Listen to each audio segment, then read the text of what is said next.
What if I told you that you have the power to become invisible, just like that? I'm sure the first thought in your mind would be, well, that's impossible, Paige. We can't be invisible whenever we want. And I would say, it depends on how you look at it. We are the creators of our perceivable reality. I think we've all seen a child at least once put their hands over their eyes and their mom or their dad says, "Johnny, where are you? I can't find you." And the kid's giggling and laughing because he's having fun being invisible. And the reason that children believe they're invisible in this moment is because as children we understand that what we believe is true or becomes true. Over time, this belief, this superpower essentially, is weakened and dampened until it no longer exists. I'm not going to teach you how to become invisible today, but I am going to teach you about the power of transparency. We often walk around like sponges, soaking up and taking in a lot of things, circumstances, emotions, and situations that we don't need to be carrying around everywhere we go. It could be somebody saying something negative to us that affects us emotionally. It could be us soaking up the emotions of a loved one we're allowing to vent to us. It could be a severe loss. In either case, the power of transparency is a transformative tool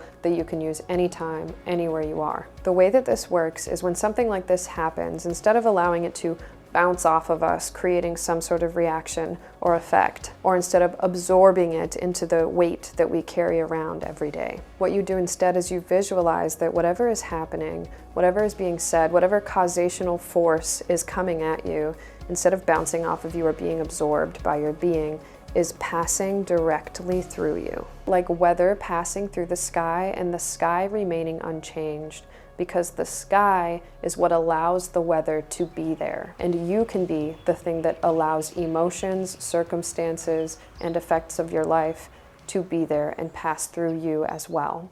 This practice is not to be confused with disassociation. Disassociation is a non-allowance or a non-acceptance or a rejection of the circumstances at hand. Transparency, allowing yourself to become transparent and things to pass through your body, is watching them and acknowledging them and allowing them to be there as they are without them directly affecting you. There's also a big difference between what I'm talking about and looking at something and thinking that you're above the circumstance or above the behavior that's happening. So we aren't looking at something and saying, I'm going to let that just pass on through me. You don't need to render something powerless or meaningless for it to pass through you. Things can pass through you at their full force. You can fully feel your feelings and still allow them to pass through your body. This is important because if we stop feeling things, if we stop allowing ourselves to fully feel our emotions, this isn't just communicating to our energy centers, I don't want to feel pain.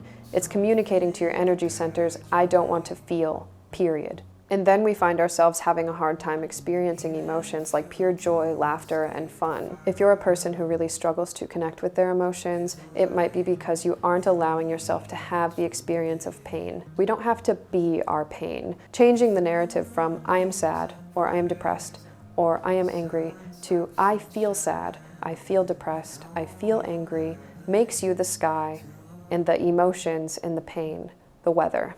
I would love to hear about how this practice benefits your life. Please feel free to ask me any questions, and I will see you in the next one.